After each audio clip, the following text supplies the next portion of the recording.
Hare Krishna devotees. Bhagavad Gita క్లాస్కి అందరికీ స్వాగతం అండి.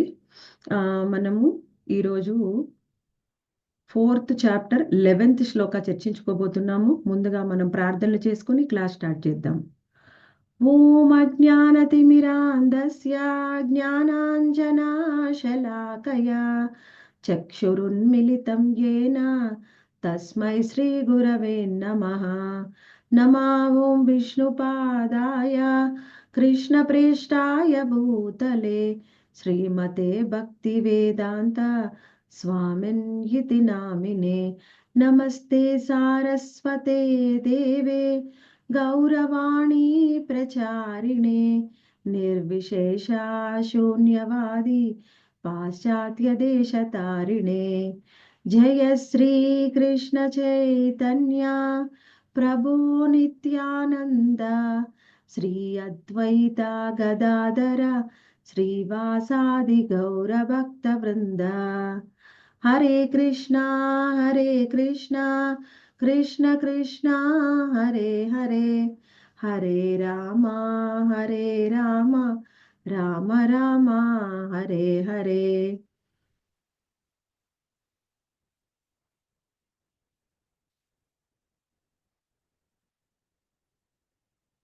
4.11 ये यथा मां प्रपद्यन्ते तांस्तदैव भजाम्यहं मम वर्त्म्यानुवर्तन्ते मनुष्या पार्थ सर्वशः. ये यथा मां प्रपद्यन्ते तांस्तदैव भजाम्यहं मम वर्त्म्यानुवर्तन्ते मनुष्या पार्थ सर्वशः. ఎవరు ఏ విధంగా నన్ను శరణాగతి వేడుదురో వారిని నేను ఆ విధముగా అనుగ్రహింతును. ఓ పార్థ, ప్రతి ఒక్కరూ అన్ని విధముల నా మార్గమునే అనుసరింతురు. ఇక్కడ ఏం చెప్తున్నారంటే ఈ శ్లోకంలో ఎవరు ఏ విధంగా నాకు శరణాగతి వేడుకుంటారో వాళ్ళని నేను ఆ విధంగా అనుగ్రహిస్తాను అని చెప్తున్నారు. ముందుగా అసలు ఈ శ్లోకంలో మనకి శ్రీకృష్ణ భగవానుడు ఏం చెప్పాలనుకుంటున్నారు అనేది మనం ముఖ్యంగా ఇక్కడ ఈ శ్లోకంలో మనం అర్థం చేసుకుందాం. ఇక్కడ ఏమంటున్నారు? ఏ యథా మాం ప్రపద్యంతే తాంస్తదైవ భజామ్యహం మమ వర్త్యానువర్తంతే పార్థ సర్వశః. భజామ్యహం అంటే ఇక్కడ ఏమంటున్నారంటే, ఇక్కడ ప్రభుపాదుల వారు మీనింగ్స్ లో ఇచ్చారు చూడండి. భజామి అంటే అనుగ్రహిస్తాను. మనం మామూలుగా అయితే మనం భజామి అంటే మనము ఆరాధిస్తాము భగవంతుణ్ణి. కానీ ఇక్కడ శ్రీకృష్ణ భగవాన్ అంటే భజామి అహం, నేను అనుగ్రహిస్తాను. ఎవరిని అనుగ్రహిస్తాను, ఏ విధంగా అనుగ్రహిస్తాను అనేది ఇక్కడ చెప్తున్నారు చూడండి. ఏ యథామాం ప్రపద్యంతే, ఎవరు ఏ విధంగా నాకు శరణాగతి పొందుతారో ఆ విధంగానే నేను అనుగ్రహిస్తాను. ఎవరిని అనుగ్రహిస్తాను? మనుష్యాం పార్థ సర్వశః. మనుష్యాం సర్వశః అన్ని రకాల మనుషుల్ని, అన్ని రకాల జీవుల్ని. మమ వర్త్మ్యాను వర్తంతే అంటే ఇక్కడ ఏమిటి? ఎవరు నన్ను అనుసరిస్తారో, నాకు శరణాగతి పొందుతారో వారిని నేను ఆ విధంగానే అనుగ్రహిస్తాను అని చెప్తున్నారు. అంటే అనుగ్రహించడం అంటే ఏమిటి?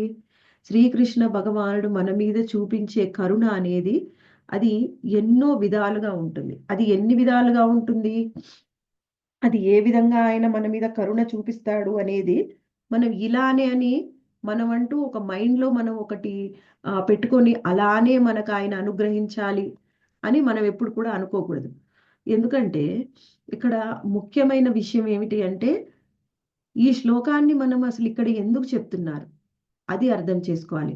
మనకి ఇది 4వ అధ్యాయంలో శ్రీకృష్ణ భగవానుడు ముందుగా ఏ విధంగా ప్రారంభించారంటే, అసలు ఈ జ్ఞానాన్ని నేను ముందుగానే సూర్యదేవుడికి ఇచ్చాను.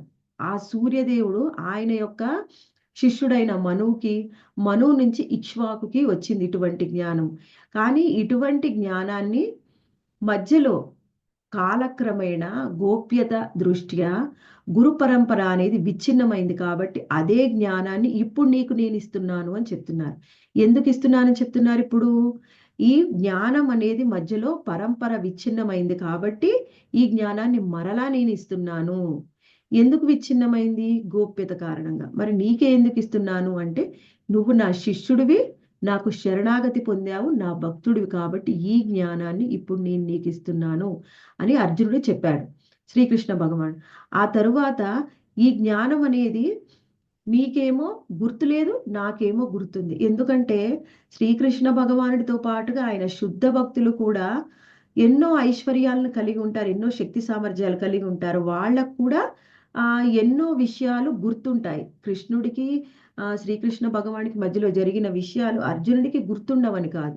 కాకపోతే ఏమిటంటే ఇక్కడ ముఖ్యమైన విషయము, ఎప్పుడైతే కృష్ణ భగవానుడి యొక్క లీలలో భాగంగా ఆయన కొన్ని లీలలు చేయాలి అని అనుకున్నప్పుడు యోగమాయ కొన్ని విషయాలని భక్తులకి గుర్తుండే విధంగా చేస్తుంది, కొన్ని విషయాలను గుర్తుండేలాగా చెయ్యదు. మనం ఉదాహరణగా తీసుకుంటే యశోదామాతకి శ్రీకృష్ణ భగవానుడు దేవాది దేవుడు అని తెలిస్తే ఒక పుత్రుణ్ణి చూసినట్టు వాత్సల్య భావంలో శ్రీకృష్ణ భగవాన్ని దండించడానికి ప్రయత్నం చేసేది కాదు. అందుకనే ఏం చేశాడు, ఎప్పుడు కూడా తన పుత్రుడే శ్రీకృష్ణ భగవానుడిని ఎప్పుడు ఆ విధంగానే ఆమె స్మరించుకునే విధంగా చేశాడు. అంటే ఏమిటి, యోగమాయ అనేది కృష్ణ భగవానుడి యొక్క లీలలకి అనుగుణంగా ప్రవర్తిస్తుంది.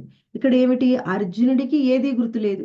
ఈ జ్ఞానం శ్రీకృష్ణ భగవానుడు ఇంతకు ముందే ఇచ్చాడు, ఈ జ్ఞానం ఆయనకు ముందే తెలుసు. అయినప్పటికీ ఇక్కడ అర్జునుడు ఏమీ తెలియకుండా ఒక కొత్తగా తెలుసుకోవడానికి ప్రశ్నలు అడిగినట్టుగా అడుగుతున్నాడు. కాబట్టి ఇక్కడ మనం కూడా జ్ఞానం పొందుతున్నాం, అర్జునుడి ద్వారా జ్ఞానాన్ని మనకిస్తున్నారు.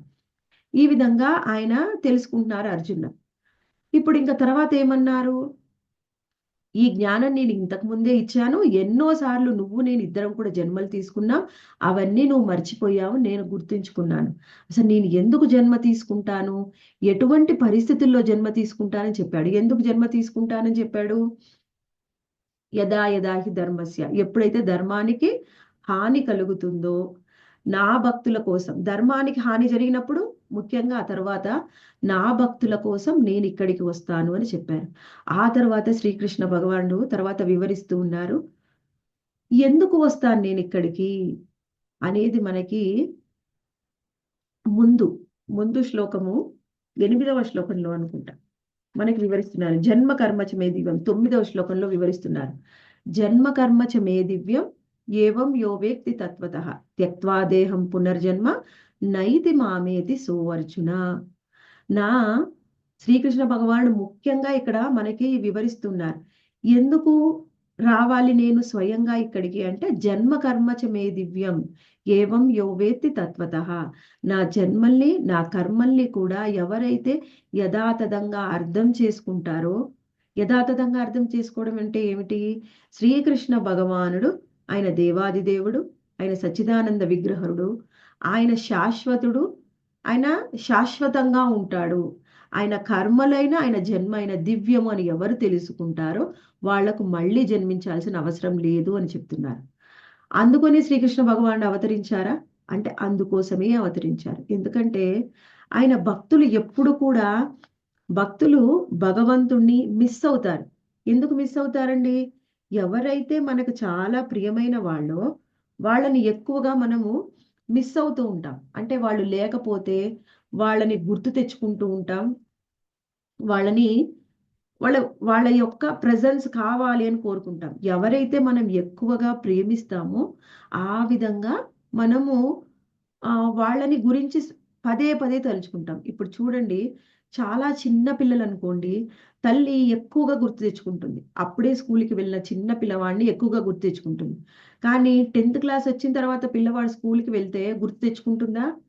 పిల్లవాడు వచ్చేలోపు ఆయనకి ఏమేం కావాలో అన్నీ సర్ది పెడుతుంది, కానీ ఎక్కువ ప్రతిక్షణం ఏం గుర్తు తెచ్చుకోదు. కానీ చిన్న పిల్లవాడు అప్పుడే స్కూల్కి వెళ్ళిన కొత్త పిల్లవాడిని గురించి ఎక్కువగా స్మరించుకుంటుంది.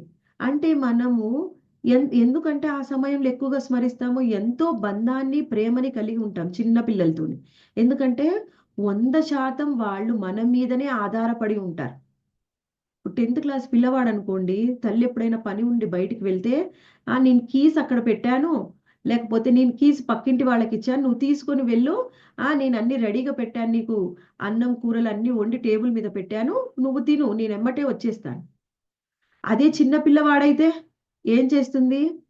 ఆ పిల్లవాడు ఒకవేళ బస్సు ఉన్నా సరే బస్సు దగ్గరికి వెళ్ళి బస్సు దిగేటప్పటి నుంచి చెయ్యి పట్టుకొని ఇంటికి తీసుకొని వచ్చి అన్ని సేవలు చేస్తుంది, తినిపిస్తుంది, అన్ని సేవలు చేస్తుంది. ఒక్క నిమిషం కూడా విడిచిపెట్టదు. ఎన్ని పనులున్నా పిల్లవాడిని తీసుకుని వెళ్తారు, విడిచిపెట్టి వెళ్ళరు. ఎందుకు?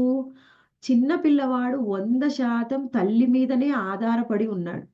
తల్లి తప్ప వేరే లోకం తెలియదు ఆ పిల్లవాడికి. కానీ 10th క్లాస్ పిల్లవాడికి తల్లి వెళ్ళి వాళ్ళు డోర్ వేసుకొని వాళ్ళు చదువుకుంటారు. ఇప్పుడు ఇప్పుడు కల్చరు. మనం వెళ్ళి డోర్ కొట్టినా వాళ్ళకి కోపం వస్తుంది. కానీ చిన్న పిల్లవాడు ఒక నిమిషం కూడా మనం లేకుండా ఉండలేడు. ఆ విధంగానే శుద్ధ భక్తులు ఒక్క నిమిషం కూడా భగవంతుడు లేకుండా ఉండలేరు. ప్రతి క్షణం స్మరించుకుంటారు, ప్రతి క్షణం గుర్తు తెచ్చుకుంటారు. వాళ్ళు ఎంతగా మిస్ అవుతారంటే భగవంతుడు లేకుండా వాళ్ళు ఉండలేరు. అందుకని అలాంటి భక్తుల కోసం స్వయంగా శ్రీకృష్ణ భగవాను వచ్చి ఇక్కడ జన్మ తీసుకుని ఆయన కర్మలంటే ఏమిటి? ఆయన లీలల్ని చేస్తూ ఉంటే ప్రతి ఒక్క భక్తుడు కూడా ఎంతో ఆనందిస్తాడు. అది ఎప్పుడో చేసిన లీలైనా ఇప్పటికీ మనం తలుచుకొని ఆనందిస్తున్నామంటే శ్రీకృష్ణ భగవానుడి యొక్క లీలల్లోని గొప్పతనం అది. అయితే ఆ లీలల్ని ఆయన చేసినప్పుడు ఆ శ్లోకం యొక్క ప్రత్యేకతని మనకి చెప్పారు. చెప్పిన తర్వాత ఇప్పుడు 11వ శ్లోకంలో ఏం వివరిస్తున్నారంటే ఏ యథామాం ప్రపద్యంతే తాం తదైవ భజామ్యహం.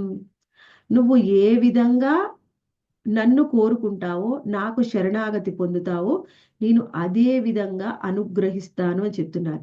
ఈ శ్లోకము చాలా చాలా ప్రత్యేకమైనది, ఇంపార్టెంట్ శ్లోకం. ఎందుకంటే ఈ శ్లోకాన్ని మనం శ్రద్ధగా విని అర్థం చేసుకుంటే మనము శ్రీకృష్ణ భగవానుడు మనకి ఈ శ్లోకంలో ప్రయోజన జ్ఞానాన్ని చెప్తున్నారు. అసలు కృష్ణ భక్తిని చేయడం వల్ల మనం ఏం పొందుతాము అనేది మనకు వివరిస్తున్నారు ఈ శ్లోకంలో. అయితే ఎలా పొందుతారు, ఏం పొందుతారు, ఎవరు ఎలా పొందుతారు అనేది చాలా ముఖ్యమైన విషయం. మనకి ఆ శ్లోకంలో ఏం చెప్పారు? జన్మ కర్మచ మే దివ్యం ఏవం యో వేత్తి తత్వతః.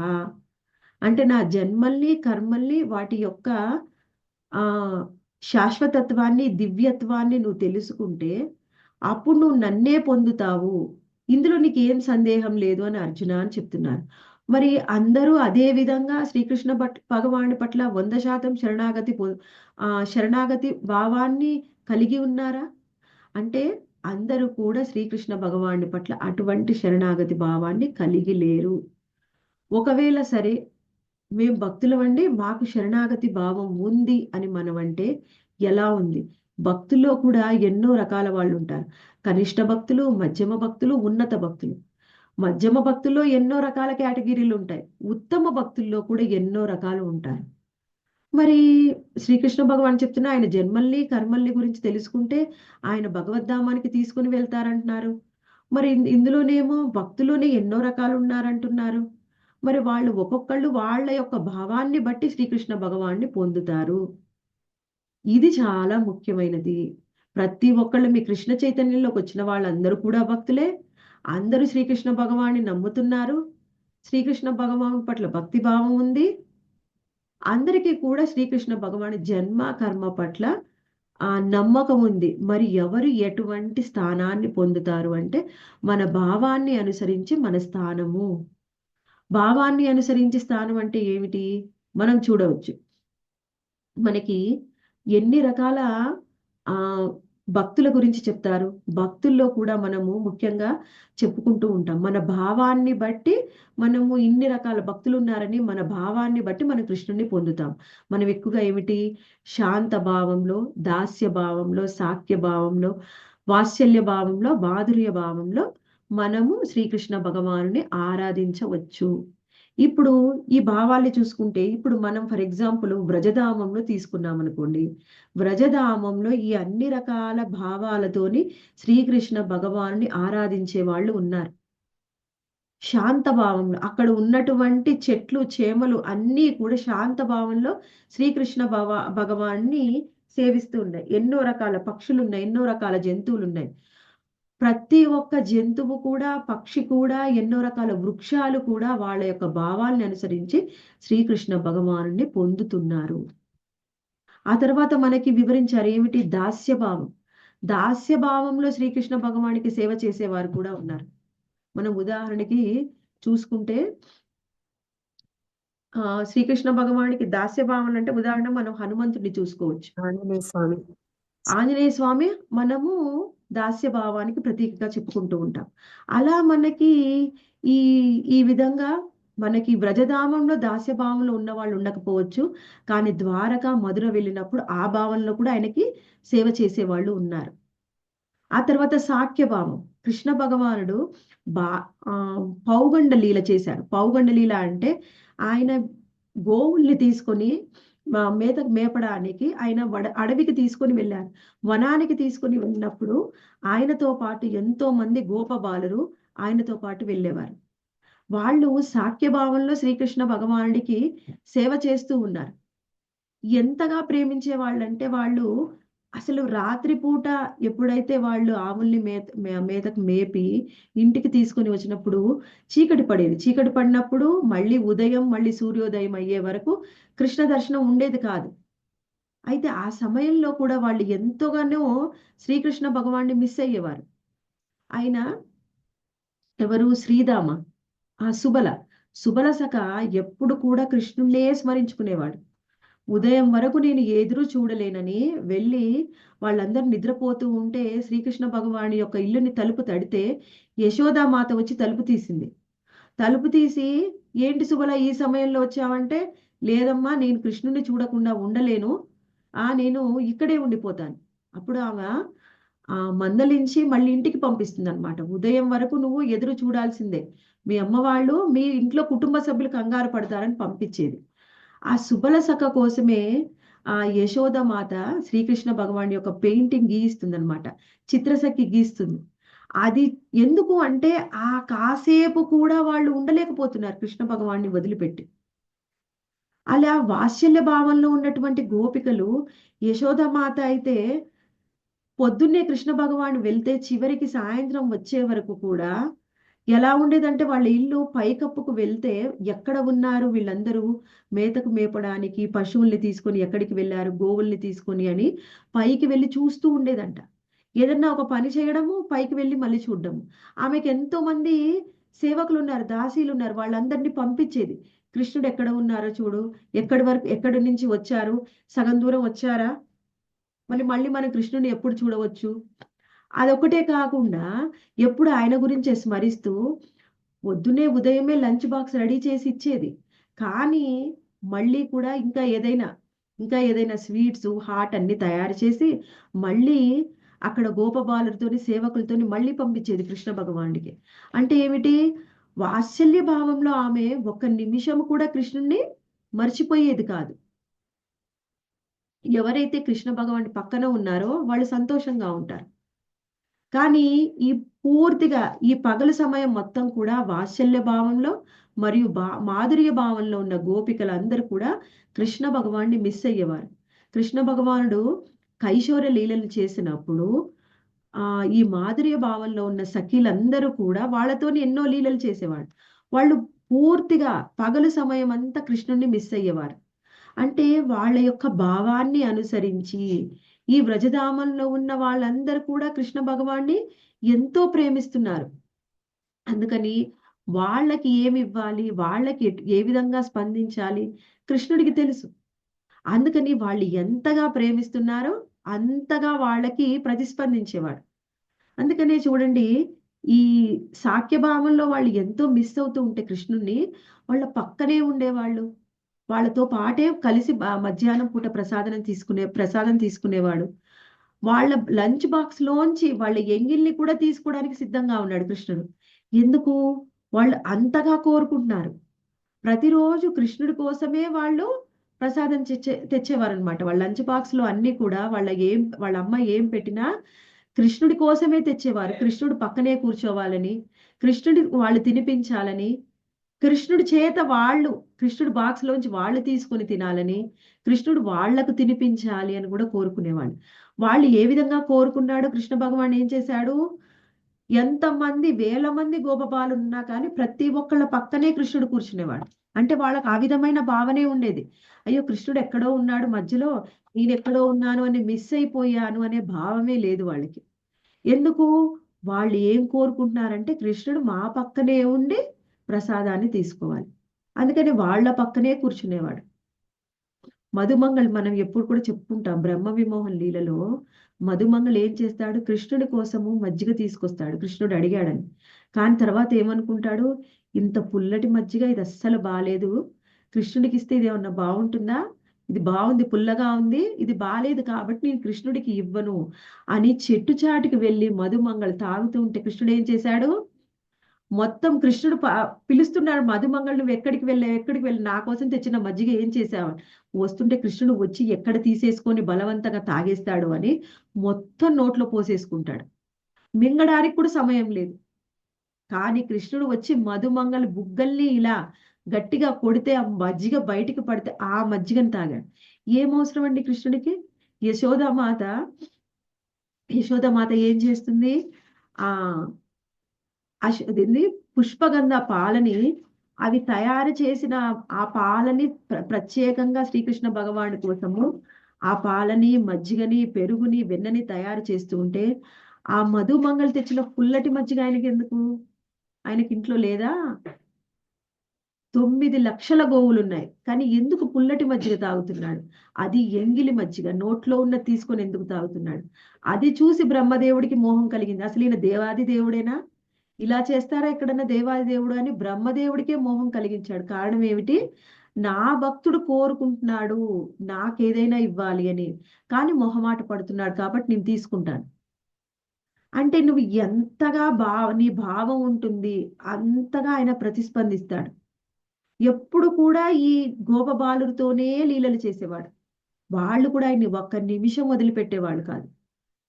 అక్కడికి వెళ్తుంటే, వనాలకు వెళ్తుంటే ఆ ప్రతి ఒక్క వృక్షం కోరుకునేదంట, నేను కృష్ణుడికి ఎలా సేవ చేయాలని. వాళ్ళకు ప్రతిస్పందించడం కోసము కృష్ణుడు అన్ని చెట్లని, మొక్కల్ని తాక్కుంటూ పరిగెత్తుకుంటూ వెళ్ళేవాడు. వెళ్తూ ఉంటే బలరాముడు ఏం చేసేవాడంటే, కృష్ణుడు వెళ్తుంటే దారిలో ఆయనకి ఎక్కడ ముళ్ళు గుచ్చుకుంటాయో, ఎక్కడ ఏముంటాయని ముందుగానే కృష్ణుడు వెళ్ళే దారిలో అన్ని కూడా సరి చేసుకుంటూ అన్ని అడ్డంకుల్ని తీసుకుంటూ వెళ్తూ ఉంటే, కృష్ణుడు మాత్రము ప్రతి ఒక్క గోపబాలుతోని ఆటలాడుకుంటూ, మాట్లాడుకుంటూ, ప్రతి ఒక్క చెట్టుని, పక్షిని పలకరించుకుంటూ అన్నిటినీ తాక్కుంటూ వెళ్ళేవాడు. పూలు కోరుకునేవి, ఏ కృష్ణుడికి నేను సేవించాలని. ఎప్పుడు అలా కోరుకున్నాయి ఆ పూలని తీసుకుని పెట్టుకునేవాడు. అక్కడున్న గోపబాలురు ఏం చేసేవాళ్ళంటే, అక్కడున్న పూలని, ఆ చిన్న చిన్న చివుళ్ళు ఉంటాయన్నమాట. ఇప్పుడు మనం వసంతకాలం వస్తుంది కొంత సమయం కాగానే, వచ్చే నెలలు అప్పుడైంది చిన్న చిన్న చివుళ్ళు వస్తాయి, మళ్ళీ ఆ పూలు వస్తాయి, ఆకులు వస్తాయి, పిందెలు వస్తాయి, కాయలు వస్తాయి. అవన్నిటినీ కూడా తీసి కృష్ణుడికి అలంకరించేవాళ్ళు ప్రతిరోజు కూడా ఈ గోపబాలురు. ఏం కోరుకుంటుంది? ఒక పక్షి కానీ, ఒక ప్రాణి కానీ, ఒక వృక్షము కానీ, ఒక మొక్క కానీ ఏం కోరుకుంటే ఆ విధంగానే ప్రతిస్పందించేవాడు. మనము ఈ శ్లోకానికి సరిగ్గా అర్థం చేసుకోవాలి అంటే వ్రజధామాన్నే మనం ఉదాహరణగా తీసుకోవాలి. నువ్వు ఎలా ప్రతిస్పందిస్తున్నావు, నేను అలానే నీకు తిరిగిస్తాను. మనం చూడవచ్చు. ఇప్పుడు మనకి భగవద్గీత ముందు 2వ అధ్యాయంలో కూడా ఒక శ్లోకం వస్తుంది. హృషికేన హృషికేశ సేవనం భక్తిరుచ్యతే. అంటే ఏమిటి? ఆ హృషికేశుడైన ఆయనకి, ఆయన హృషికేన అంటే ఏమిటి? మన ఇంద్రియాలకు కూడా అధిపతి. ఏ విధంగా అధిపతి అయ్యాడు మన ఇంద్రియాల్ని? మన ఇంద్రియాలని నేను అదుపు చేస్తున్నాను అని చెప్తున్నాడు. అంటే ఏమిటి? ఎలా ఇంద్రియాలను అదుపు చేస్తాడు కృష్ణ భగవానుడు అంటే, నువ్వు నాకు శరణాగతి పొందితే, నువ్వు నాకు సర్వస్వ శరణాగతి పొందితే నీ ఇంద్రియాలని కూడా నేనే అదుపు చేస్తానని చెప్తున్నాడు. మనం ఏం మాట్లాడాలి, ఎలా మాట్లాడాలి, ఎవరితో మాట్లాడాలి, అది కూడా ఆయనే అదుపు చేస్తాడు. అది మనము ఉదాహరణగా చూడవచ్చు. మన గురు మహారాజ్ లాంటి శుద్ధ భక్తుల్ని చూస్తే, వాళ్ళు కొంతమంది ఆయన శిష్యులకు కానీ, ఆయన ఎవరైనా భక్తులు వచ్చి అడిగినప్పుడు వాళ్ళ కొన్ని వరాలు ఇస్తుంటారు, కొన్ని కోరుకుంటారు. మళ్ళీ వాళ్ళు మనకి ఏదైనా ఇన్స్ట్రక్షన్స్ ఇచ్చేటప్పుడు కూడా వాళ్ళ ముఖత ఏదైనా ఒకటి వచ్చిందంటే అది 100% జరిగి తీరుతుంది. అది కరెక్ట్ అయినా తప్పైనా కానీ కృష్ణ భగవాన్ చేసి తీరుతాడు. ఎందుకు? వాళ్ళ ఇంద్రియాలని కూడా శ్రీకృష్ణ భగవానుడే కంట్రోల్ చేస్తాడు. వాళ్ళ ముఖత ఏదైనా వచ్చిందంటే అది కృష్ణ భగవానుడే పలికిస్తాడు. ఎందుకు పలికిస్తాడండి? మరి మరి అన్ని కృష్ణ భగవానుడే ఇంద్రియాలని కూడా కంట్రోల్ చేసేటట్టయితే, నేను నిన్న ఎవరితో పక్కింటి ఆవిడతో గొడవ పడ్డాను. మరి నా ఇంద్రియాలు, నేను కూడా భక్తురాల్ని, నా ఇంద్రియాలు కూడా కృష్ణ భగవానుడే కంట్రోల్ చేస్తున్నాడా? అంటే నేను తిట్టలేదా వాళ్ళని, పక్కింటి వాళ్ళని కృష్ణుడే తిట్టాడా? అంటే అలా కాదు. నువ్వు ఎంతగా శరణాగతి పొందుతున్నావు కృష్ణుడికి అనే దాన్ని బట్టి కృష్ణ భగవానుడు మన ఇంద్రియాలనైనా, మన వాక్కునైనా, మన జీవితాన్నైనా, మన కుటుంబ సభ్యులనైనా కంట్రోల్ చేస్తాడు. నువ్వు ఎంతగా శరణాగతి పొందితే అంతగా. మన శరణాగతి లెవెల్ ఏ విధంగా ఉంది అది చూస్తాడు కృష్ణుడు. ఎంతగా శరణాగతి మనం పొందుతామో అంతగా మనకు ప్రతిస్పందిస్తాడు. అందుకే శుద్ధ భక్తులు ఏం చెప్తే అది జరుగుతుంది. అందుకనే మా గురు మహారాజ్ ఎవరికైనా బ్లెస్సింగ్స్ ఇవ్వాలి అంటే, నీకు ఇది జరుగుతుంది అని చెప్పరు. నేను కోరుకుంటున్నాను, నేను ఆశిస్తున్నాను, నువ్వు భక్తిలో పురోగతి చెందాలి అని నేను ఆశిస్తున్నాను, నువ్వు ఈ విధంగా చేస్తే నేను ఆశిస్తున్నాను, నువ్వు భక్తిలో పురోగతి చెందుతా, ఆ విధంగానే చెప్తారు ఎప్పుడు కూడా. శిష్యులకైనా భక్తులకు ఎవరైనా నీకు ఆయన ఆశీర్వాదం కోసం వస్తే ప్రతి ఒక్కళ్ళకి ఆ విధంగానే ఆశీర్వాదం ఇస్తారు. కానీ ఇది నీకు జరుగుతుంది అని చెప్పరు డైరెక్ట్ గా. ఎందుకంటే ఆయన ఏం చెప్తే అది జరుగుతుంది. మరి చెప్పొచ్చు కదా మాతాజీ జరుగుతుంది అని, కదా వాళ్ళకి మంచి జరుగుతుంది కదా, గురు మహారాజ్ అలానే ఆశీర్వాదం ఇవ్వచ్చు కదా అంటే, మనకి ఉదాహరణగా చూడవచ్చు. ఏమిటి అంటే, రూప గోస్వామి ఆ రఘునాథ్ దాస గోస్వామి రాధాకుండ్ శ్యామ్ కుండ దగ్గర కూర్చొని ఆయన జపం చేసుకుంటూ ఉంటాడు. జపం చేసుకుంటూ ఉంటే ఏం జరుగుతుంది, ఒకసారి జపం చేస్తూ ఉంటే దూరంగా ఒక చిరుత పులి వస్తుందన్నమాట. ఆ చిరుత పులి వస్తే అది ఎక్కడ రఘునాథ దాస గోస్వామిని ఏం చేస్తుందో అని చెప్పి దూరంగా శ్రీకృష్ణ భగవానుడు ఒక విల్లు బాణాలను పట్టుకొని నిలబడ్డాడంట. అది ఎవరు చూశారు?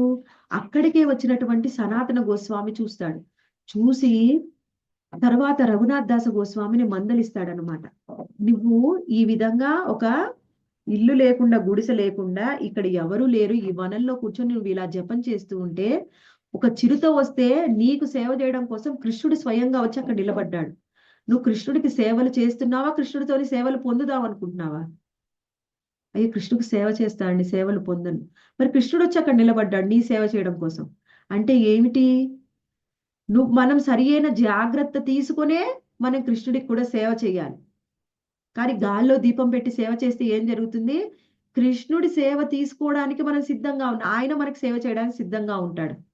ఎప్పుడు కూడా మన గురు మహారాజ్ లాంటి వాళ్ళు శుద్ధ భక్తులు కృష్ణుడిని సేవ తీసుకోవడానికి సిద్ధంగా ఉండాడు. కృష్ణుడి సేవకుల్లా మనకు మార్చడానికి వాళ్ళు సిద్ధంగా ఉండారు. మనం కృష్ణుడికి సేవ చెయ్యాలి, సేవ తీసుకోవడం కాదు. ఆ విధంగానే ఇంకొకసారి ఏం జరుగుతుంది అంటే, రఘునాథ్ దాస గోస్వామి రాధాకుండి దగ్గర జపం చేస్తూ ఉంటే బాగా మిట్ట మధ్యాహ్నం మండుటెండ, ఆయన మండుటెండలో కూర్చున్నాడని రాధారాణి ఏం చేస్తుందంటే స్వయంగా వచ్చి తన యొక్క దుప్పట్ట ఉంటుంది కదండి, ఆమె వేసుకునే ఓణిని అడ్డుగా పెడుతుంది ఆయనకి ఎండ రావద్దని. అది రూప గోస్వామి చూస్తాడు. అప్పుడు వెళ్ళి వాళ్ళందరూ మందలిస్తారనమాట రఘునాథ్ దాస గోస్వామి. ఆ తరువాత ఆయన ఒక కుటీరాన్ని ఏర్పాటు చేసుకుంటారు. అంటే ఏమిటి? మనము కృష్ణ భగవానుడి యొక్క శరణాగతి పొందితే మనకి ఏ విధంగా మనకు ప్రతిస్పందించాలి అనేది ఆయనకి తెలుసు. కొన్నిసార్లు అనుకుంటాం ఏమిటి అంటే, మనము కొన్నిసార్లు కోరుకుంటూ ఉన్నాం, మనకి ఇది కావాలి, అది కావాలి, నేను ఎంతో కృష్ణుడికి సేవ చేశాను కానీ ఆయన నా కోసం ఏం చెయ్యలేదు అని భావిస్తూ ఉంటాం. కానీ ఇక్కడికి మనము ఒకటి అర్థం చేసుకోవాలి. ఎప్పుడు కూడా మనకు కృష్ణుడు మనం శరణాగతి పొందిన తర్వాత ఏ విధంగా ఆయన మనకు ప్రతిస్పందిస్తాడు అనేది ఆయన యొక్క నిర్ణయం. అది ఆయనకు పూర్ణ స్వతంత్రత ఉంది. అంతే తప్ప ఇలానే కావాలి అని మనం డిమాండ్ చేయకూడదు. అందుకని ఏమిటి, ఆయన శరణాగతి మనతోని ప్రతిస్పందించేది కూడా 3 రకాలుగా ఉంటుంది. ఒకటి కర్తం, ఒకటి అకృతం, ఇంకొకటి అన్యదా కర్తం. అంటే ఏమిటి? ఆయన మనం కోరుకున్నప్పుడు కోరికను తీర్చవచ్చు, లేకపోతే తీర్చకపోవచ్చు. ఇంకొకసారి ఆయన మనం ఏం కోరుకుంటున్నారో, ఏ విధంగా ఆయన మనకు ప్రతిస్పందించాలనుకుంటున్నామో అలా కాకుండా వేరే విధంగా ఆయన స్పందించవచ్చు. అది ఎందుకండి? ఎందుకని ఒక్కొక్క భక్తుడికి ఒక్కొక్క విధంగా స్పందిస్తూ ఉంటారు కృష్ణుడు అంటే అది ఆయన ఇష్టం. ఆయన పూర్ణ స్వతంత్రుడు. ఎప్పుడు మనకి ఏం చెయ్యాలి, ఎలా చెయ్యాలి అనేది ఆయనకి తెలుసు. మనమేమి చెప్పవసరం లేదు, మనం కోరుకోవసరం లేదు. ఒకవేళ కోరుకున్నప్పటికీ నీకు ఏది అవసరమో, ఎప్పుడు అవసరమో ఆయన ఇస్తాడు. ఒకవేళ మన కోరిక తీరలేదని, మనం ఏదో కోరుకుంటే జరగలేదని చెప్పి కృష్ణుడు నేనెన్నో కోరుకున్నానండి. కృష్ణుడు నా ఒక్క కోరిక కూడా తీర్చలేదు అని భావిస్తూ ఉంటారు. కృష్ణ భగవానుడికి తెలుసు మనకి ఎప్పుడు ఏమివ్వాలో. అందుకని ఆయన కోరిక తీర్చలేదు అని మన భక్తి భావంలో ఏ విధమైన ఆహ్, ఏ విధమైన మనకి ఆలోచన అంటే సెకండరీ ఆలోచన వస్తుంది కొన్నిసార్లు. కృష్ణుడు కోరికలు తీరుస్తాడా లేడా? లేకపోతే కోరికలు నావెందుకు తీర్చడం లేదు? ఆ విధమైన ఆలోచన వస్తే ఆయన మనల్ని పరీక్షించడానికి కూడా అలా చేస్తాడు. అయితే మళ్ళీ అర్జునుడు ప్రశ్నిస్తున్నాడనమాట. ఏమిటి అంటే ఇక్కడ ముఖ్యంగా, సరే అయితే కృష్ణ నువ్వు చెప్పావు. నీ జన్మ కర్మ చ మే దివ్యం ఏవం యోవేతి తత్వతః. నన్ను తత్వపరంగా నీ జన్మని, కర్మల్ని తెలుసుకోమన్నావు. అప్పుడు వాళ్ళకి ప్రతిస్పందిస్తాను. వాళ్ళని భగవద్ధామానికి తీసుకొని వెళ్తానని చెప్తున్నావు. సరే కొంతమంది ఉంటారు. ఏమిటి? కృష్ణ భగవానుడి యొక్క జన్మ కర్మల్ని నమ్ముతారు. కానీ వాళ్ళు ముక్తిని కోరుకుంటారు. సరే ఏమిస్తావు? నువ్వు ముక్తినే కోరుకుంటే నేను ముక్తినే ఇస్తాను. ఇంకొందరు ఉంటారు. కృష్ణ భగవానుడి యొక్క జన్మల్ని, కర్మల్ని వాళ్ళు దివ్యము అని నమ్మరు. కృష్ణ భగవానుడి శరీరము దివ్యమంగళ స్వరూపం అని నమ్మరు. మన ముందు కనిపించే అర్చా విగ్రహము స్వయం కృష్ణ భగవానుడి యొక్క స్వరూపం అని నమ్మరు. అప్పుడు వాళ్ళకేం చేస్తావు? ఏం కోరుకుంటే అదే ఇస్తాను. నన్ను నేను నా జన్మని, కర్మని దివ్యము అని నువ్వు నమ్మనప్పుడు దివ్యమైనది నేనెలా ఇవ్వగలను నీకు? ఆధ్యాత్మికమైనది నువ్వు నమ్మడం లేదు. నన్ను నమ్మడం లేదు. నా కర్మల్ని నమ్మడం లేదు. నీకు ఏది ఆధ్యాత్మికమైనది, శాశ్వతమైనది ఉంది అని నీకు నమ్మనప్పుడు, నీకు ఆధ్యాత్మికమైన ధామంలో, శాశ్వతమైన ధామంలో, శాశ్వతమైన శరీరాన్ని నీకెలా ఇస్తాను? సరే నువ్వైతే ఈ భౌతికమైన లోకంలోనే ఉండు. అశాశ్వతమైన లోకంలో ఉండు. అశాశ్వతమైన శరీరాన్నే కలిగి ఉండు. ఈ జన్మ మృత్యు చక్రంలోనే తిరుగుతూ ఉండు. నువ్వు అదే కోరుకున్నావు, అదే నమ్మావు కదా! నీకు అదే ఇస్తాను. సరే మాతాజీ అయితే కొంతమంది ఉంటారు. మరి ప్రభుపాదుల వారు కూడా ఈ శ్లోకంలో వివరిస్తున్నారు. ఏమిటి? కృష్ణ భగవానుడి యొక్క జన్మ కర్మల్ని నమ్మకపోవచ్చు. కానీ ఆయన యొక్క నిరాకార భావాన్ని నమ్ముతూ ఉంటారు. నిరాకార రూపాన్ని నమ్ముతూ ఉంటారు. మరి వాళ్ళకేమిస్తారు? సరే ఇక్కడ నిరాకార భావాన్ని నమ్మినప్పటికీ ఏమిటి నిరాకార తత్వము? అందులో కూడా ఒక శాశ్వతత్వం అనేది ఉంది. భగవంతుడి యొక్క నిరాకార భావాన్ని నువ్వు నమ్ముతున్నావు. అంటే ఏమిటి? భగవంతుణ్ణి నమ్మాలి ముందు. ఆయన శాశ్వతుడని, ఆయన దివ్యుడు అని నువ్వు నమ్మాలి.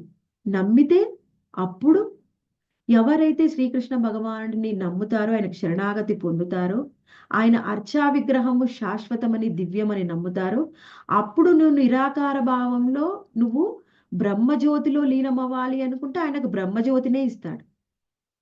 నువ్వు ఎవరైనా సరే, జ్ఞానులైనా సరే, యోగులైనా సరే, నువ్వు జ్ఞాని, యోగి అంటే ఏమిటి? నేను భగవంతుడి యొక్క నిరాకార రూపాన్ని నమ్ముతున్నాను. ఎవరి యొక్క రూపాన్ని నమ్ముతున్నావు? భగవంతుడి యొక్క నిరాకార రూపం. ఆ రూపం ఏమిటి? అది శాశ్వతము, అది కూడా దివ్యము. అసలు నేను దేవుణ్ణే నమ్మను, దేవుడికి రూపమే లేదు. అలాంటి వాళ్ళకి దేవుడు ఏమీ ఇవ్వడు. వాళ్ళకి ఏమీ మిగలదు. వాళ్ళకి శూన్యమే మిగులుతుంది. ఎందుకంటే అసలు భగవంతుడు ఉన్నాడు, ఆయన శాశ్వతుడు అని నమ్మితే కదా! అదేమిటి నిరాకార బ్రహ్మజ్యోతి కూడా అక్కడ ఏముంటుంది? ఎంతో శాశ్వతమైన, దివ్యమైన ఆనందం ఉంటుంది. ఎవరికైతే అనర్థ నివృత్తి జరుగుతుందో వాళ్ళే అటువంటి స్థాయికి వస్తారు. భగవంతుడి యొక్క నిరాకార బ్రహ్మజ్యోతిలో నువ్వు లీనమైపోవాలి అంటే, ఆ బ్రహ్మజ్యోతి ఏమిటి? అది శాశ్వతమైన ఆనందం ఉంటుందక్కడ. ఆ శాశ్వత ఆనందాన్ని నువ్వు పొందాలి అంటే, నువ్వు భౌతికంగా ఉన్నటువంటి ఎన్నో అవలక్షణాలని, అవగుణాలని నువ్వు తీసివేయాలి. నీ అనర్థాలన్నీ పూర్తిగా తొలగిపోతేనే నువ్వు ఆ స్థాయికి వెళ్తావు. కానీ నువ్వు భగవంతుడి యొక్క రూపాన్ని నమ్మకపోతే, ఆయన సేవని నమ్మకపోతే ఆయన నీకు సేవ ఇవ్వడు. నీకు సేవ దొరక్కపోవచ్చు. కానీ ఆ శాశ్వతమైన ఆనందంలో నీకు స్థానం దొరుకుతుంది. స్థానం దొరికినప్పటికీ అక్కడ నువ్వు ఎక్కువ కాలం నిలిచి ఉండలేవు. కాబట్టి మళ్ళీ నువ్వు తిరిగి భూలోకానికి వస్తావు. తిరిగి భూలోకానికి వస్తేనే నువ్వు మళ్ళీ ఉద్ధరింపబడి భగవద్ధామానికి వెళ్ళగలిగేది. కొంతమంది ఉంటారు, అసలు భగవంతుడు లేదు, ఏమీ లేదు, శూన్యమే ఉంది. అంతా శూన్యవాదం. అంతా శూన్యమే ఉంది. నువ్వు ఏది నమ్మనప్పుడు, అంతా శూన్యమైనప్పుడు నీకు శూన్యమే దొరుకుతుంది. శూన్యవాదాన్ని నమ్మినంత మాత్రం నీకు ఏదో దొరుకుతుంది అనుకోకూడదు. నువ్వు శూన్యవాదం నమ్మితే నీకు శూన్యవాదమే దొరుకుతుంది. ఇంకొంతమంది ఉంటారు నాస్తికులు, అసలు భగవంతుణ్ణే నమ్మరు. సరే, నువ్వు భగవంతుణ్ణే నమ్మవా? నమ్మకు. ఏమీ లేదని నువ్వు నమ్ముతున్నావు కదా. నువ్వు ఇక్కడే అశాశ్వతమైన లోకంలో ఉండి ఇక్కడే జన్మ మృత్యు చక్రంలో ఇరుక్కొని ఎప్పుడూ నువ్వు బాధపడుతూ ఉంటావు. కొంతమంది ఉంటారు శూన్యవాదులు, ఏమిటి అంటే ఈ భౌతికమైన లోకంలో ఉండాలి అని కోరుకోరు. ఎందుకంటే ఇక్కడ మొత్తం ఆ దుఃఖమే కాబట్టి వాళ్ళు ఏం కోరుకుంటారు. అందుకని ఈ భౌతికమైన లోకాన్ని విడిచిపెట్టి శూన్యంలోకి వెళ్ళాలనుకుంటారు. ఏమిటి అక్కడ ఏమి ఉండే శూన్యము అంటే నువ్వు దేన్ని నమ్మడం లేదు, అప్పుడు నీకు ఏదీ దొరకదు.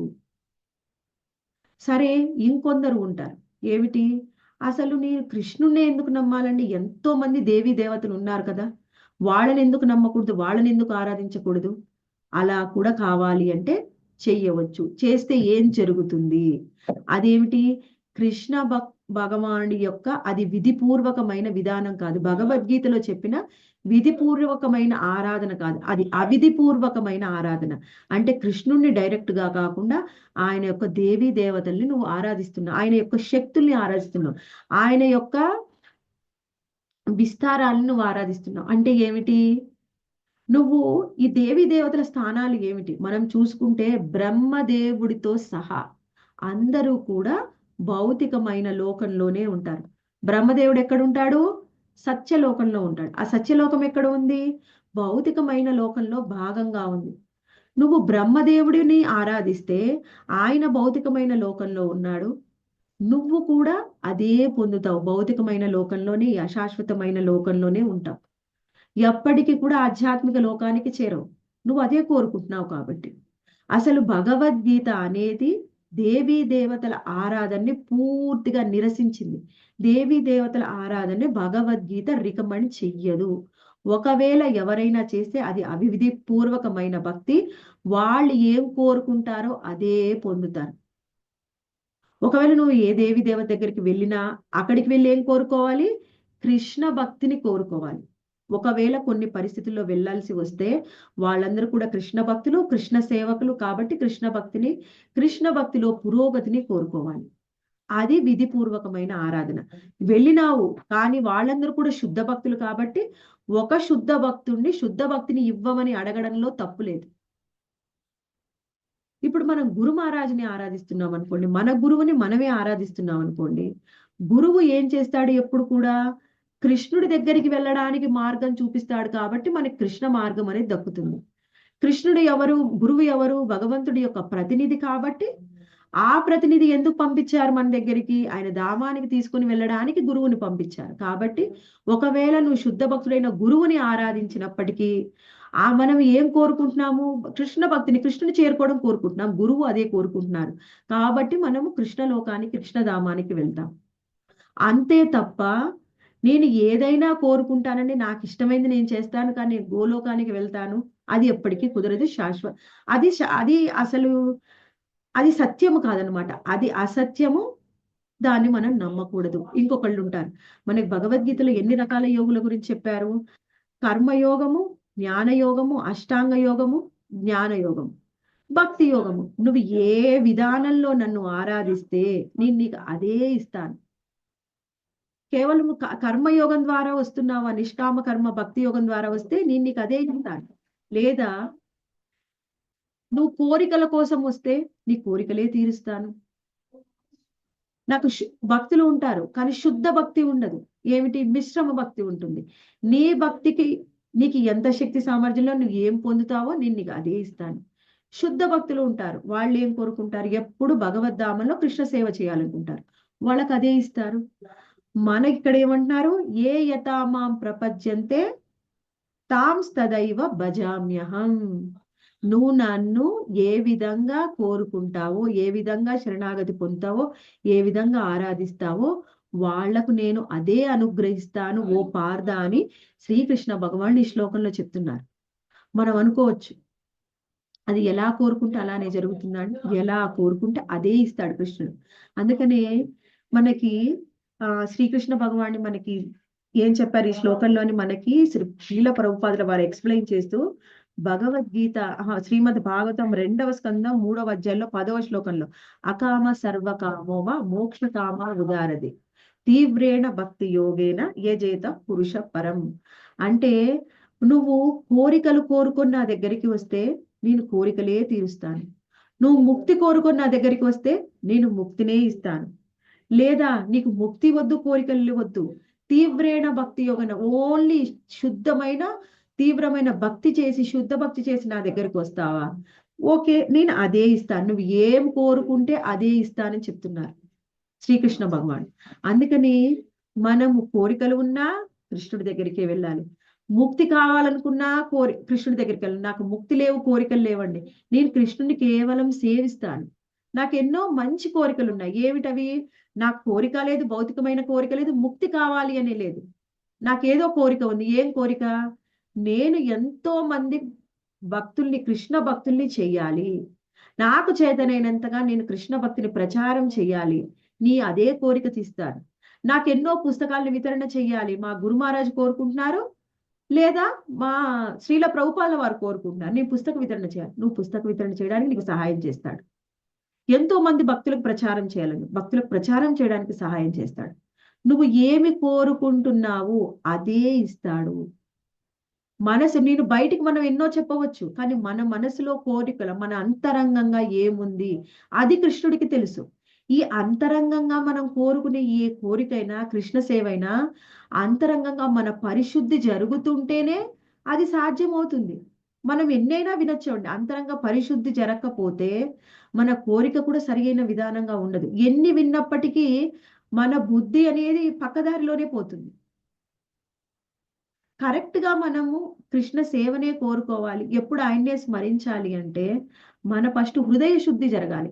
హృదయ శుద్ధి ఎలా జరుగుతుంది, హృదయ శుద్ధి ఎలా జరుగుతుందని శిష్టాష్టకంలో స్వయంగా చైతన్య మహాప్రభువు చెప్పారు. ఏమిటి, కేవలం హరినామాన్ని తీసుకుంటే ఏమిటి, చేతో దర్పణ మార్జనం, నీ మనస్సు అనే దర్పణాన్ని నువ్వు ఏం చెయ్యాలి, కృష్ణ భక్తితోని అంటే కృష్ణుడి యొక్క నామంతోని నువ్వు నీ మనసు అనే దర్పణాన్ని శుభ్రం చేస్తే ఆ దర్పణంలో కృష్ణ భక్తి అనేది కనిపిస్తుంది. లేకపోతే నీ మనస్సు అంతా కూడా ఈ దుమ్ము ధూళి చెత్తతో నిండిపోతే నువ్వు కృష్ణుని ఎలా ప్రతిష్ఠిస్తావు, ఎలా కృష్ణుని నువ్వు దర్శిస్తావు. నీ మనస్సు అనే దర్పణాన్ని కృష్ణ నామంతో శుభ్రం చేయి, అప్పుడు నీలో ఉన్న అనర్థాలు తొలగిపోతే అప్పుడు కృష్ణుడు ఎలా ఉన్నాడు ఆయన దర్శనం అవుతుంది మనకి. అసలు మన స్వరూపం ఏమిటి, మనం ఎవరము, ఎక్కడి నుంచి వచ్చాము, కృష్ణుడికి మనకున్న సంబంధం ఏమిటి అనేది మనం తెలుసుకుంటాం. తెలుసుకున్నప్పుడు ఏం జరుగుతుంది, మనం మొదటి మెట్టు అయినా చివరి మెట్టు అయినా కేవలం కృష్ణ నామంతోనే మొదలవుతుంది. కృష్ణ నామం చేస్తూ ఉంటే, ప్రతిరోజు హరే కృష్ణ మహామంత్రాన్ని జపిస్తూ ఉంటే ఏం జరుగుతుంది, అనర్థాలు తొలగిపోయి హృదయ శుద్ధి జరుగుతుంది. హృదయ శుద్ధి జరిగినప్పుడు ఏం జరుగుతుంది, అప్పుడు కృష్ణుడికి నాకు ఉన్న సంబంధం ఏమిటి అది తెలుసుకుంటాం. ఆ సంబంధం తెలుసుకుంటే ఆ భావంలో ఆ రసంలో ఆయన్ని సేవిస్తాం. ఎప్పుడైతే ఆ భావంలో ఆ రసంలో ఆయన్ని సేవిస్తూ ఉంటామో అప్పుడు మనం అదే పొందుతాము. నువ్వు వాత్సల్య భావంలో ఆయన్ని సేవిస్తున్నావా అదే పొందుతావు, మాధుర్య భావంలో సేవిస్తే అదే పొందుతావు. అసలు ముందు కృష్ణుడితోని మనకున్న బంధం తెలుసుకోవాలంటే ఏం చేయాలి, అనర్థాలు తొలగిపోవాలి. అనర్థాలు తొలగిపోవాలి అంటే ప్రతిరోజు శుద్ధంగా శుద్ధ నామాన్ని చేయడానికి ప్రయత్నం చేయాలి. శుద్ధ నామం చేయాలి అంటే ఏం చేయాలి, నామాపరాధాలు చెయ్యకూడదు. ఎప్పుడు కూడా నామాపరాధాలు చెయ్యకుండా, వైష్ణవ నింద చెయ్యకుండా మనము నామాన్ని జపిస్తే శుద్ధ నామం చేయగలం. అప్పుడు అనర్థాలు తొలగిపోతూ ఉంటే అప్పుడు మనకి కృష్ణుడితో ఉన్న బంధం ఏందో తెలుస్తుంది. ఆ విధంగా ఆరాధించడం వలన ఆయన్ని అప్పుడు మనం పొందవచ్చు. Hare Krishna devotees. Any questions, comments? ఏమైనా ప్రశ్నలు ఉంటే అడగవచ్చు. హరే కృష్ణ. హరే కృష్ణ మాతాజీ, మీరు చెప్పినట్లుగా నిజంగా ఆయన ఏ భావంతో ఆయన్ని అర్చిస్తామో ఆ భావన తగ్గట్టుగా మనం ఆయన స్వీకరిస్తారని చెప్పారు కదా మాతాజీ. చాలా అద్భుతంగా ఉంది మాతాజీ. ఇందాక మీరు చెప్పారు కదా, ఇప్పుడు రఘునాథ గోస్వామి, రూప గోస్వామి వాళ్ళు అలా అంత వైరాగ్యాన్ని ప్రదర్శించి వాళ్ళు ఆ విధంగా భక్తి చేశారని. అయితే భగవంతుడు ఇప్పుడు ఆయన వాళ్ళు అంటారు కదా, నువ్వు అంత ఇదిగా ఉంటే ఎలా, నీకు సేవ చేయాల్సి వస్తుంది భగవంతుడు అని చెప్పేసి అని అన్నారు కదా. మరి అంటే మరి వైరాగ్యాన్ని ప్రదర్శించడం అది ఆ, ఉన్నతమైందే కదా మాతాజీ. ఎలా అర్థం చేసుకోవాలి ఇక్కడ మాతాజీ? వైరాగ్యము ప్రదర్శించాలి మాతాజీ, కానీ ఎలా ప్రదర్శించాలి? ఇప్పుడు మనకి వైరాగ్యంలో కూడా ఎన్నో రకాల వైరాగ్యాలు చెప్పారు. అన్నిట్లో వైరాగ్యాల్లో కూడా ఉత్తమమైనది ఏమిటంటే యుక్త వైరాగ్యం. యుక్త ఉమ్, వైరాగ్యం ఏమిటి? ఉమ్, మనము జ్ఞానంతోని వైరాగ్యాన్ని ప్రదర్శించాలి. వైరాగ్యాన్ని ప్రదర్శించాలి చెప్పి ఇప్పటికిప్పుడు మనము ఆ కుటుంబ సభ్యుల్ని వదిలేసి నేను వెళ్ళి బృందావనికి వెళ్ళి నేను అక్కడ కూర్చొని అక్కడ ఒక కుటీరం ఏర్పాటు చేసుకొని అక్కడ జపం చేసుకుంటూ ఉంటాను అంటే అది మనకు సాధ్యపడుతుందా? లేదు మనకు మాతాజీ. సాధ్యపడదు. మన స్థాయిని బట్టి మనం వైరాగ్యాన్ని ప్రదర్శించాలి. కానీ అక్కడ రఘునాథ్ దాస గోస్వామి నిజంగా ఆయనేమి యుక్త వైరాగ్యాన్ని ప్రదర్శిస్తున్నాడు. కానీ ఉమ్, ఏం చేయాలి? ఇప్పుడు నువ్వు ఏమి ఆచ్ఛాదన లేకుండా ఒక ఒక కుటీరం కూడా లేకుండా నువ్వు జపాన్ని చేసుకుంటుంటే ఏం జరుగుతుంది? స్వయంగా కృష్ణుడు రాధారాణి వచ్చి ఆయనకి సేవ చేస్తున్నారు. ఒక కుటీరం ఏర్పాటు చేసుకుంటే ఏం పోయింది? కుటీరం ఏర్పాటు చేసుకుంటే మనం అందులో కూర్చొని జపం చేసుకుంటే ఇప్పుడు మనకి శరీరం కూడా ఎక్కువ అలసిపోతే ఏం జరుగుతుంది మాతాజీ? ఎక్కువ శరీరం చేయలేము. అలసిపోయినా కానీ కృష్ణ భక్తిని మనం కొనసాగించలేము. ఇప్పుడు మన మన ఎగ్జాంపుల్ వస్తే మళ్ళీ నేను తర్వాత చెప్తాను. కానీ రఘునాథ్ దాస గోస్వామి ఎగ్జాంపుల్లో అయినా సరే కృష్ణుడితోని సేవలు తీసుకునే విధంగా మనం ఎప్పుడు కూడా చేయకూడదు.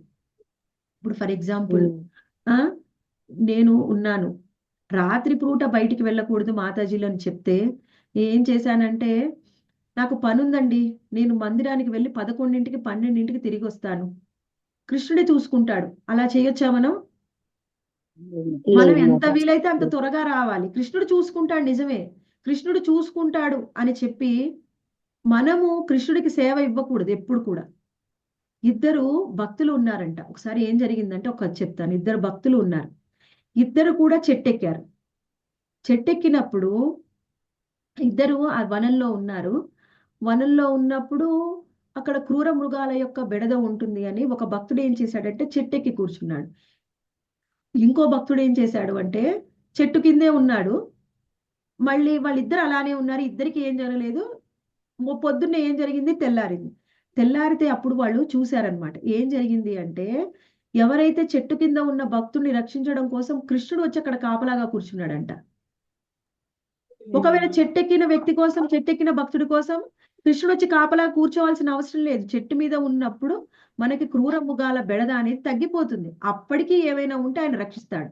అంతేకాని కృష్ణుడు నన్ను రక్షిస్తాడని నేను చెట్టెక్కను కింద కూర్చుంటానంటే ఏమిటది? కృష్ణుడికి సేవనిస్తున్నాం అన్నమాట మనం.